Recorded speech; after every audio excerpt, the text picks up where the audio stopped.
Hello, everybody, and welcome to the TeacherCast Educational Network. My name is Jeff Bradbury. Thank you so much for joining us today and making TeacherCast your home for professional development.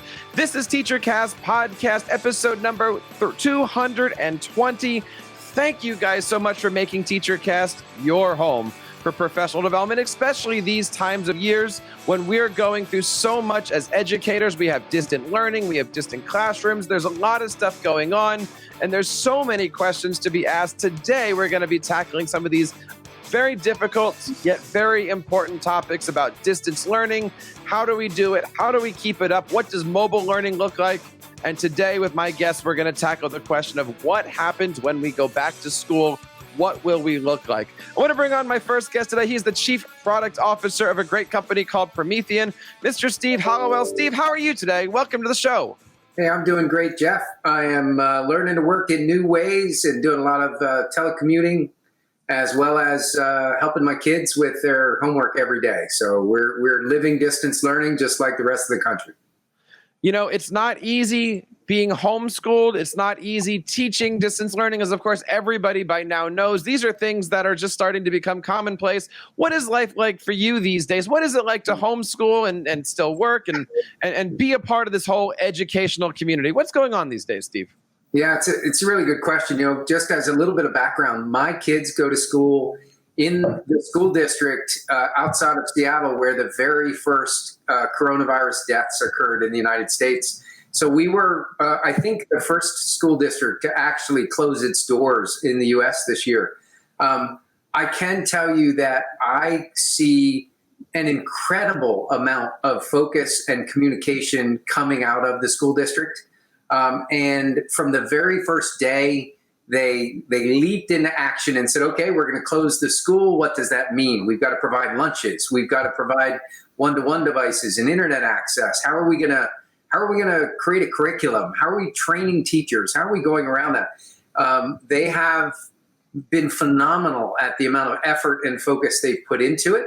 I wish that I could live up to that amount of focus and effort as a parent.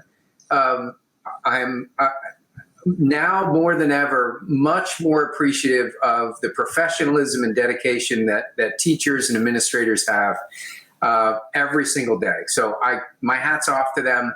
You know, we're doing the same thing everybody does. I'm down there making sure the kids can find their Teams or their Zoom call, and we're checking with Google Classroom and doing our attendance questions and other things. And at the end of the day, hopefully we're getting all the work done and learning something along the way. But it's a lot of change, but it's also an opportunity for me to get a little closer to what the schoolwork my kids are doing. So it certainly is a positive experience for us to try and come together and figure it out. You know, a lot of what you said is ringing true. You know, as we're recording this, I'm in my 5th week of doing distance teaching with my students. We're in that rhythm. And at the same time, we're also homeschooling our 6-year-old triplets. And so we're pulling double duty on both ends of this. And it's really, really important to know that the teachers out there are doing everything that they can and are doing an amazing job as both parents and teachers. And, you know, that's why I'm so excited about this episode today and how we're going to talk about wrapping everything up. I want to bring on my next guest today. She's the Chief Marketing Officer from Promethean, Miss Cheryl Miller. Cheryl, how are you today? Welcome to the show. Thank you, Jeff. I'm doing well. It's good to chat with you again. It is good to have you on. How are things with you? How is the family? How are you coping with distant learning, distant teaching, and really the world that we live in now? We're doing okay. I definitely have realized that I like to control what happens in my life. So whereas normally I would love to be working from home, the fact that somebody is now telling me I need to work from home changes the fun out of it. My kids are doing well. They are adapting. I think it's a little sad for them. A lot of, things that were planned for the year aren't happening. Vacations, we just, had spring break. My son just turned 13 and we did a virtual birthday party for him. They have friends who are older, graduations and proms aren't happening. So it's a very different time emotionally for the kids. And I think it just has come to show how important technology is really in our day-to-day life, gives us the ability to actually continue on with learning and with a lot of our jobs and things that we need to get done. You know, it's amazing what really did happen over the last couple months. It came, it hit. I know in my school district, we really only had a day to plan. I know other school districts had a week, 2 weeks because of spring break happening. Talk to us a little bit about this from the end of the Promethean company. How has COVID, how has all of these changes really molded what's been happening at Promethean recently? Yeah. Well, maybe I could start off, and then I'll ask Cheryl to bring some order to my thoughts. We're usually a pretty good tag team like that. Part of Promethean as a regular commercial company, we've had all of our employees working from home. One of the wrinkles that we have is that we make large format devices that teachers use in classrooms. We also make the world's leading lesson delivery software with ActiveInspire and ClassFlow, which is browser-based. And so we're a software and a hardware company. The part of my job that's hardware-oriented has seen over the past month and a half, I've been shipping 86-inch touch panels to the living rooms of my engineers so that they can do development and test at home in the midst of their own homeschooling and family environment. The software work has continued on at a pretty rapid clip. And one of the things that we've taken away from this is an underlying concept that, when you start thinking about distance learning and tools that teachers use and that students use, we were tempted right away to think about, well, what new thing can we create? How can we get something out there that helps people? And one of the things that dawned on us very early is that if you have a completely separate set of tools for a remote learning scenario, right? Let's fast forward. We all go back to school in August, September. Everybody's in school buildings, and then maybe there's a really bad flu system outbreak next year. I don't know what it is. Maybe there's just snow, and New Rochelle, New Jersey, or somewhere has to be out for a week, and you want to flip over to that distance learning environment that you've learned how to use during this coronavirus period. One of the things that's going to be really important is that people know how to use the tools. The teachers have spent so much time now figuring out how to teach a class, can automatically keep teaching, whether they're in a physical public school, private school classroom, or they're, as you are, teaching from your living room or spare bedroom. And so one of the keys to that is to make sure that you can use the tools that you're using every day in the classroom to do distance learning.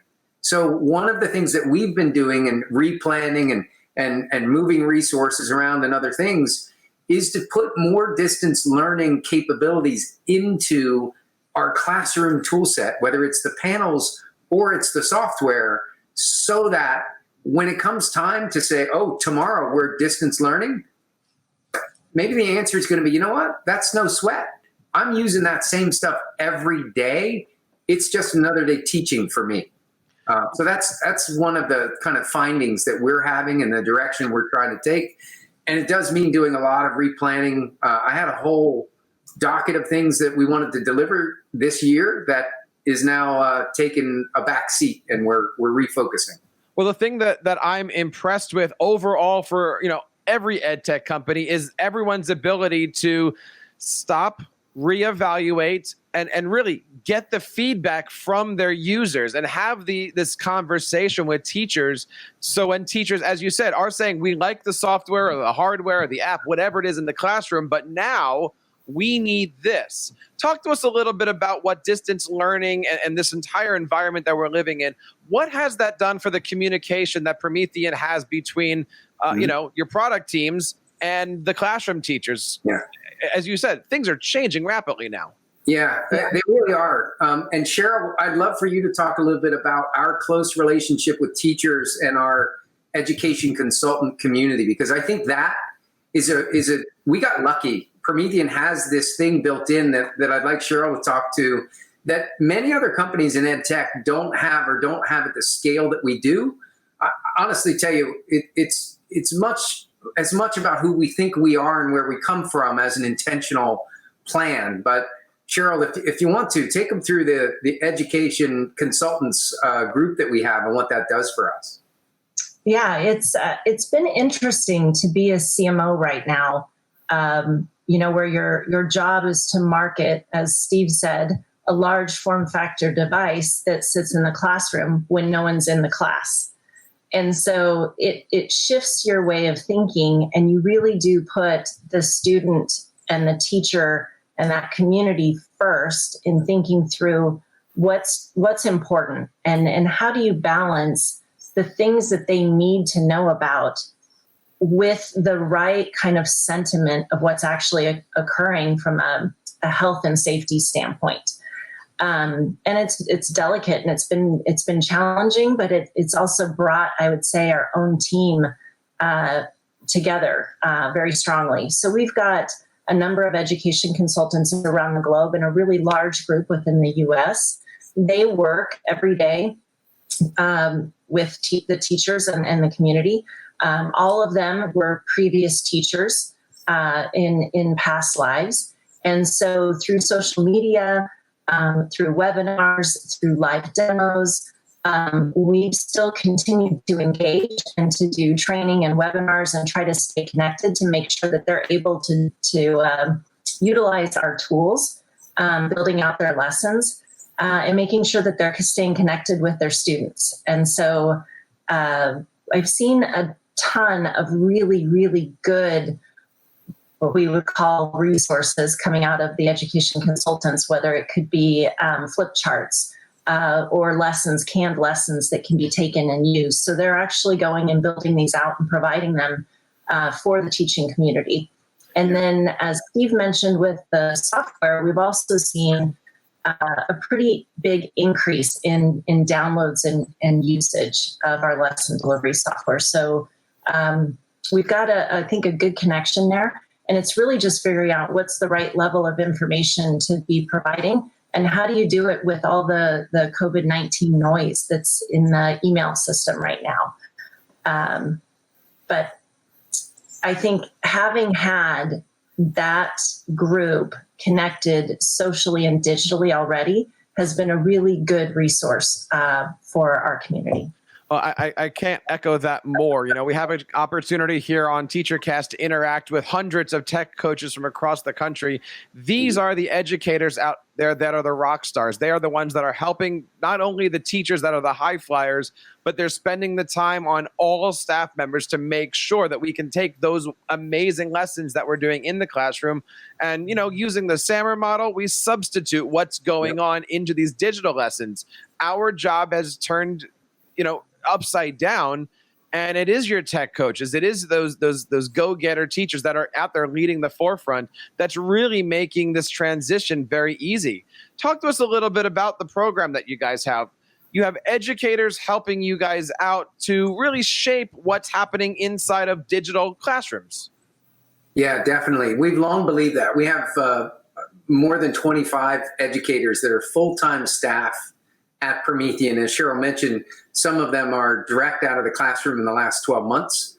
And we've had folks that have been with us for more than a decade, and they are highly prized resources. So one of the things that they've generated is a mobile learning guide, which talks a bit about how to use Promethean resources in a mobile or distance learning environment. Talks about the benefits of mobile learning, right? That flexibility to be wherever you are and deliver that instructional experience, to be able to do self-paced learning for students and how to actually accommodate that. And as a teacher in the classroom, what I hear back from our education consultants is trying something out for the first time can be fantastic. It also can be very risky and painful. So being able to have someone else think through it, plan it out, get into the detail, not just some hand-wavy high-level thing, and give you something prescriptive is very important. So Cheryl and her team and the education consultants have created this mobile learning guide that we've posted on our website.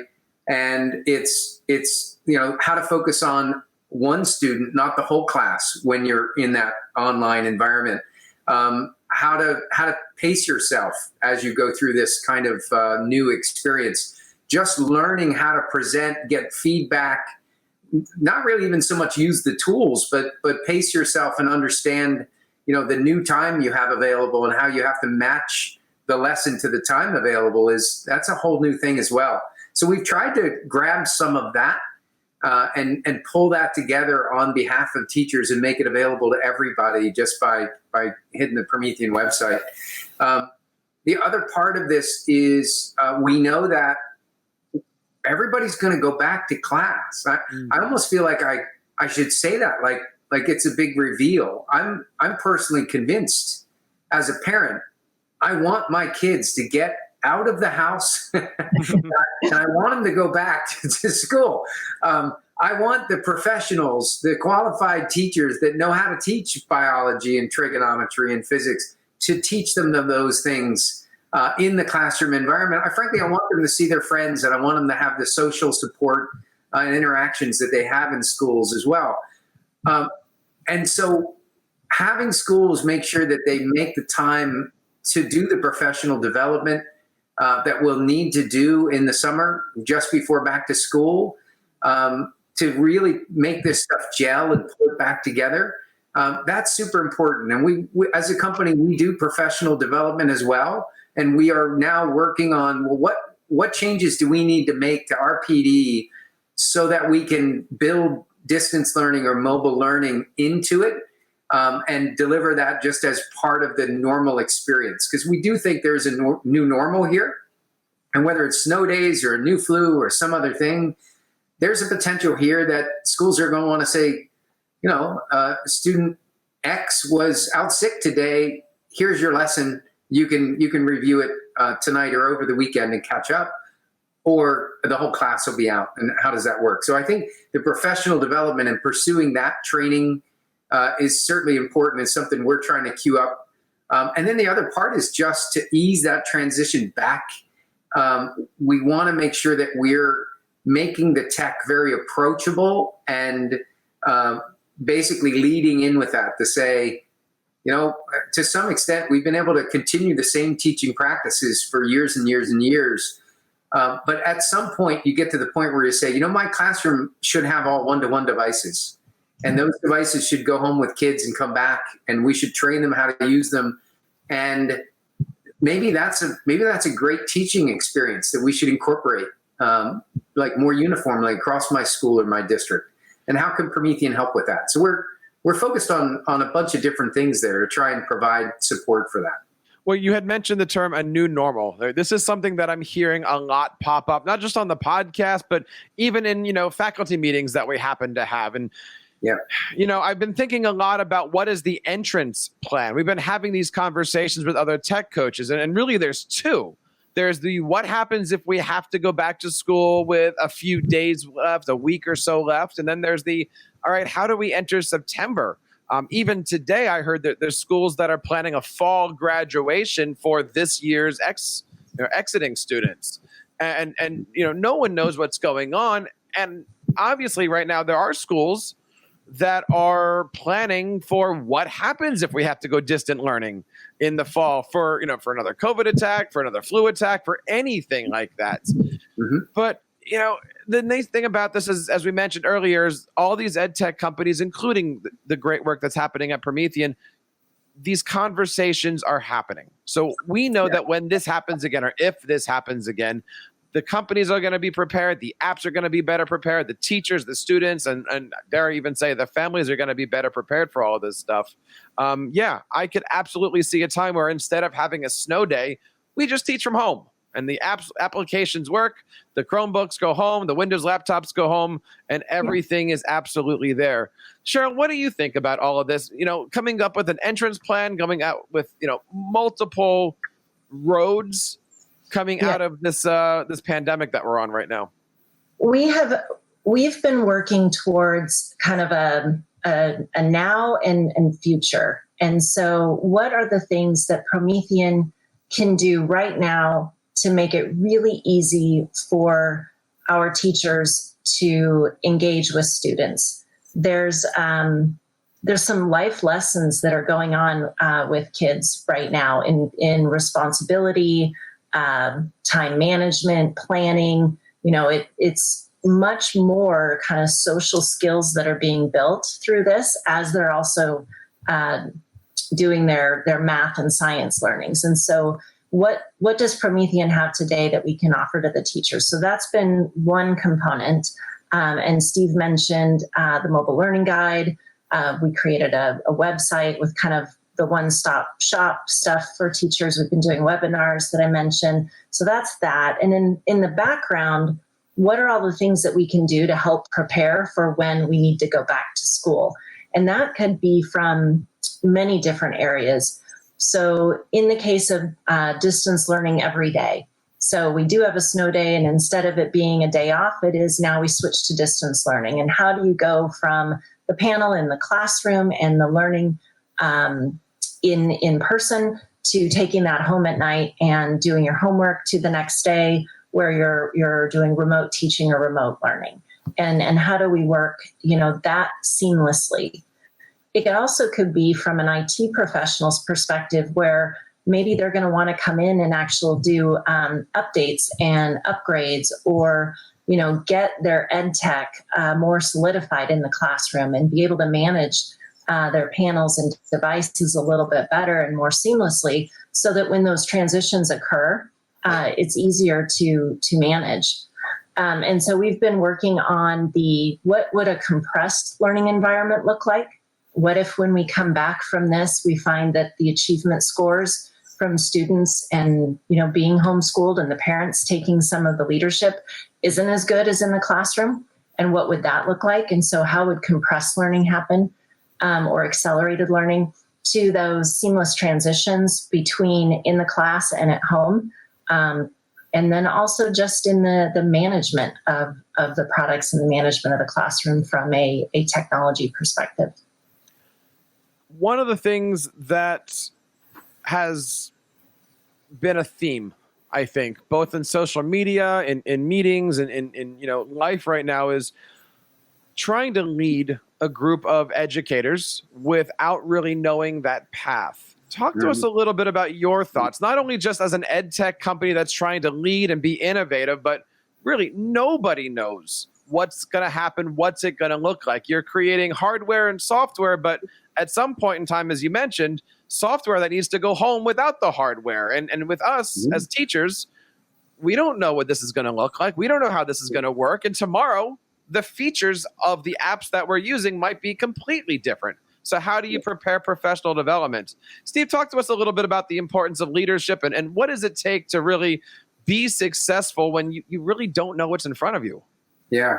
So there is a design concept that it sounds a bit ridiculously simple and almost evasive, but it's one that I think is really appropriate for this scenario.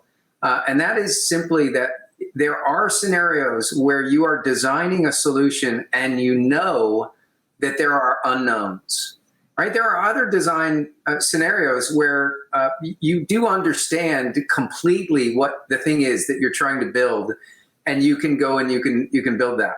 And that allows you to do certain things and make certain decisions around the architecture, how the pieces come together. In the scenario where there are unknowns, where we know that I'm not exactly sure if there will be a go-to unified communications model out there for everything. Today, I know that I want to be able to integrate with Google Classroom, with Teams, with Zoom, with, quite frankly, anything my schools have out there. And so that's an unknown. I don't know which one it is. And I know that I'm probably going to have a requirement to integrate better and to take steps out of workflow, make fewer clicks and more elegant things happen.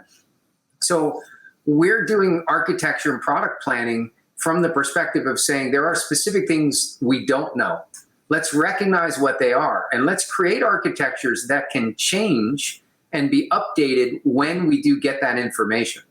And so we've shifted to that type of product building and planning process, simply recognizing that the ground is shifting and it's okay.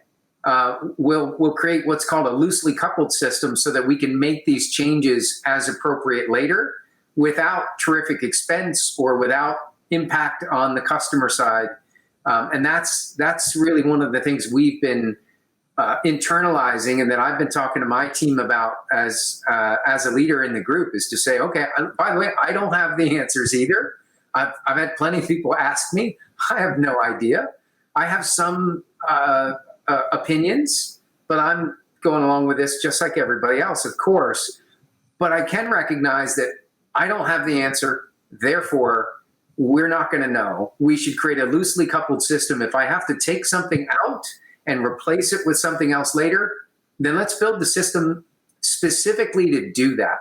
And there have been examples of that kind of systems design and product development for decades. This is nothing new. It's just that we tend to want to know all the answers first and then create an architecture and design a product. But you can do it the other way and simply build it so that it can change and grow over time. And that's what we've been doing. Now, Steve, you obviously have a team, and you've got years and years of leadership ability with everybody on your team combined. I want both of you, if you can, speak to that new teacher that might be listening to this. Maybe not have tenure yet, maybe in their first couple years of teaching, maybe even in a brand new school district. How does that person put those ideas, those concepts into play, into practice, in their own classrooms, in their own planning, when they don't have years of experience to build? How are they successful? You know, one of the things that we hear from our education consultants is you have to make it your own anyway. The reason you're a teacher is because you have a passion for it, because you have a gift for it. You want to make that connection, and you really want to help convey that knowledge. So you do want to make it your own. Having said that, you also want to make sure that you connect with those mentors, those folks that have been around, that have been through this and other changes, and make sure that you have someone that's giving you some opinions, some guidance, and go through there. I'd also say to that new teacher, I'm sure we're not the only ones doing this, but we're creating a ton of instructional videos right now specifically aimed at a teacher that would be new to using technology in the classroom in this way, or new to teaching, distance learning types of things, and saying, well, how would I use Promethean stuff and some other, right? If we're creating something where, for instance, we're using Active Inspire for lesson delivery and Google Classroom for homework assignment, how do I do that? So we're creating content that new teachers can go and view, so that they can quickly accelerate their learning through this process.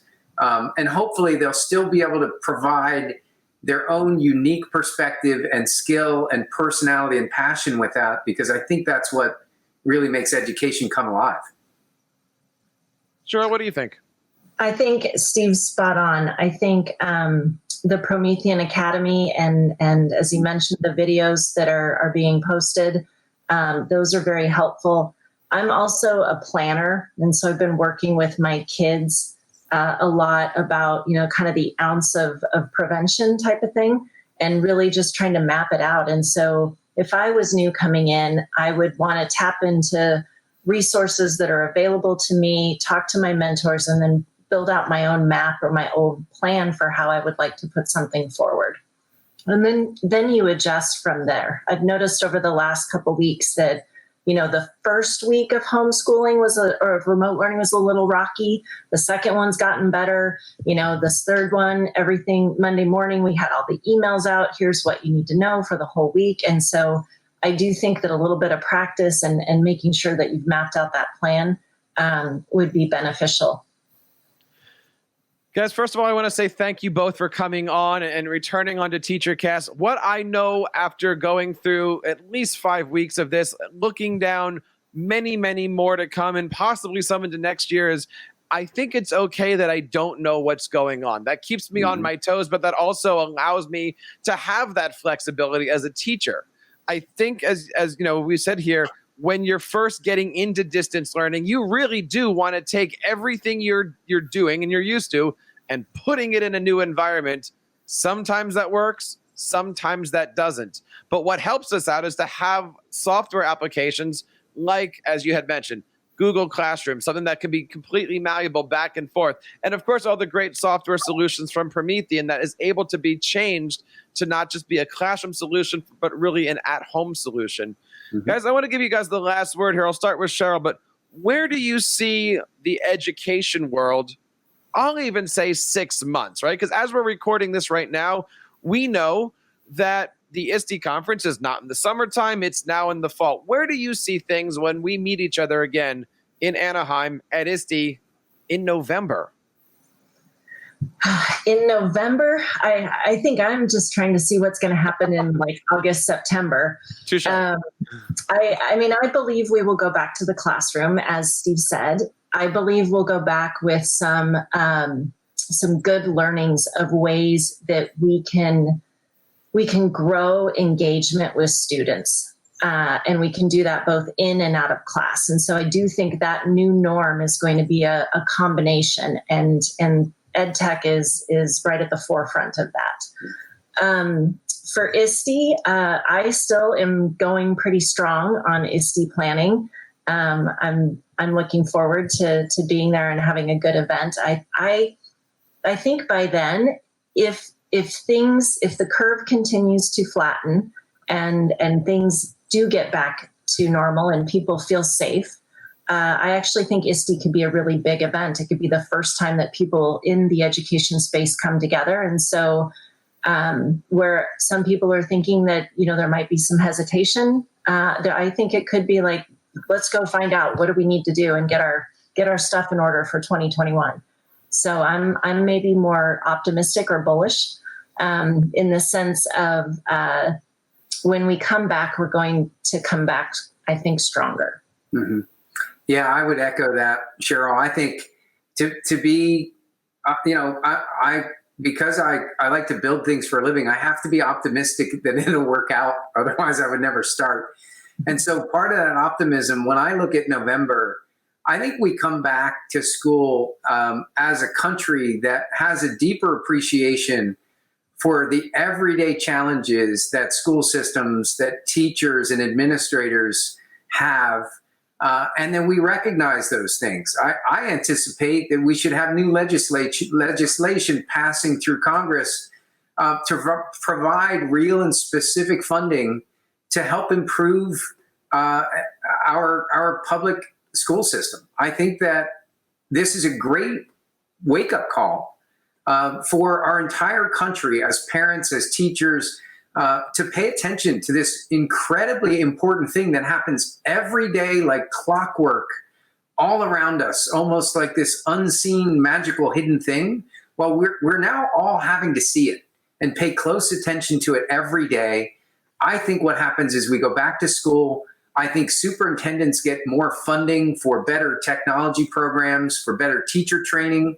I think that we value education in the K-12 sense more highly as a country, and as an on-ramp to success in life.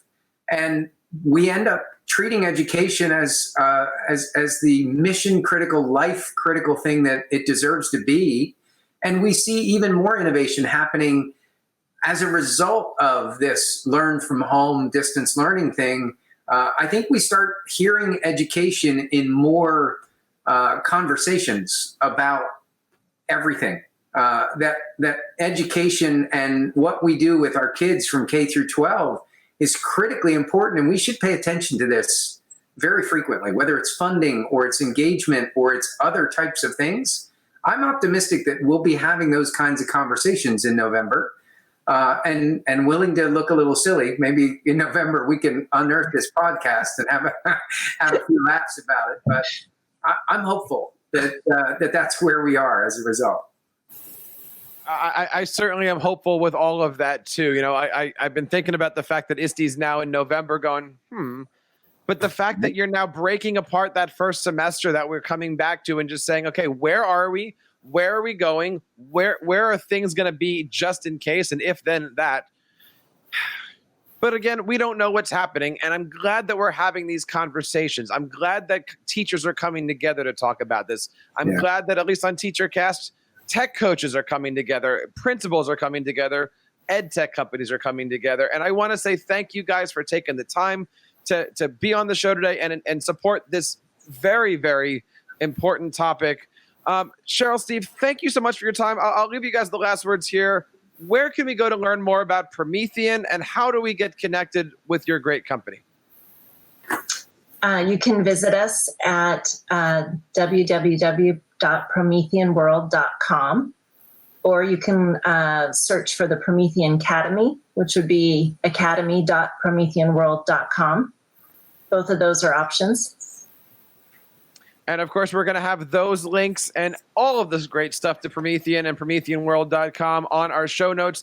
This is TeacherCast Podcast, episode number 220. We want to say thank you guys so much for taking the time of making TeacherCast your home for professional development. Don't forget there's several other great things on TeacherCast. If you're a tech coach, you can visit us at AskTheTechCoach.com. Check out our blogs. Check out our weekly podcast, Ask the Tech Coach. If you're looking to be innovative in your classroom or even at home, you can check out everything at podcastingwithstudents.com and learn how to bring audio and video in front of your students to keep them engaged throughout this season. Guys, I want to say thank you so much for spending time with us. And thank you one more time to Cheryl and Steve. So on behalf of Cheryl, Steve, and everybody here in the TeacherCast Educational Network, my name is Jeff Bradbury, reminding you to keep up the great work in your classrooms and continue sharing your passions with your students. You've been listening to the TeacherCast Educational Network, hosted by Jeff Bradbury. Please reach out to the show with all of your questions on Twitter @TeacherCast or online at www.teachercast.net. Be sure to subscribe to our podcast so you don't miss any future episodes. And please take a moment to write a review in the App Store.